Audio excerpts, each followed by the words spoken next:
Hello kids, it's Values time again. I hope that you are ready for today's lesson because we have lots to learn and a story to know.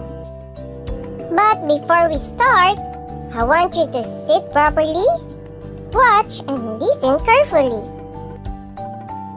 Kids, what do you think this little girl is doing? Did you say praying? You are right. This girl is praying. And what is praying?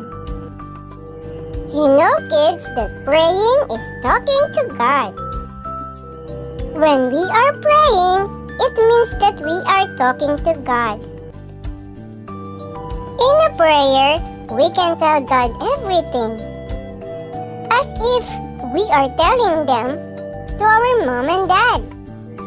We can even ask God through our prayers to provide the needs of the family, protection, healing, and guidance for our daily living. Just like what Daniel did. Kids, this is Daniel who really loved God because he always finds time to talk to God through prayers. Let's know him more and let's hear his story. These are Daniel's enemies, and they thought of a bad plan for Daniel. We will have to trick the king into helping us. One of them say, "You are right, fellow. We'll try to make the king get mad and feel bad with Daniel." Another one says, and so the bad fellows went to the king. "King Darius, we want you to make a new law." "Oh yes," the king says. The other leaders did not like Daniel and were jealous. To put Daniel in trouble, so they planned to make a law that would ask the people to pray only to the king and not to God. King Darius liked the idea and made it law. "Yes, my king, and anyone who was caught not obeying the law must be punished." One of the leaders says, "And what punishment do you suggest?" The king replies, "I suggest that anybody who would caught praying to God and not to the king would be thrown into the lion's den." I like this law. It will teach people to treat me like a god. I will make it a law for the next 30 days. Daniel heard about the law. He says, "I don't care.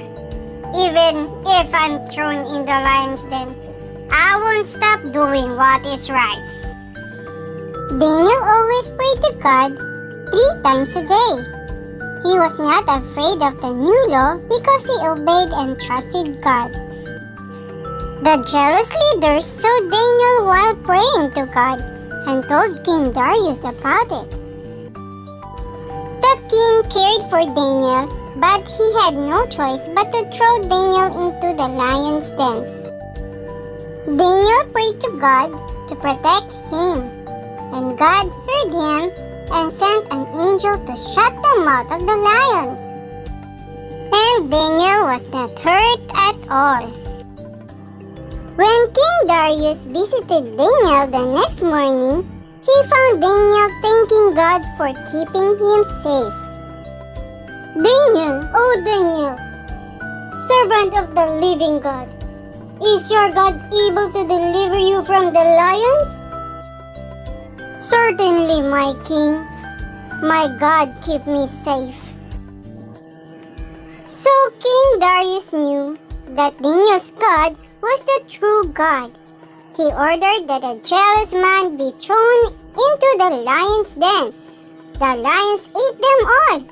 King Darius also asked the law to be changed. He told the people to pray only to God and not to him.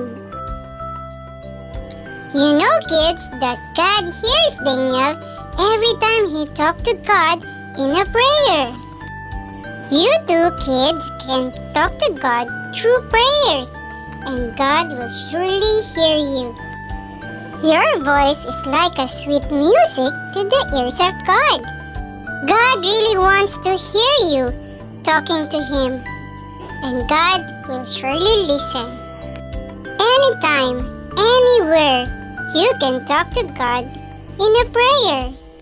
God is always waiting to hear you because God loves you so much, and He will be happy to hear you talking to Him. Be like Daniel, who loves talking to God. I hope, kids, that you will not forget to say a little prayer tonight. And that's all for now. See you again next time.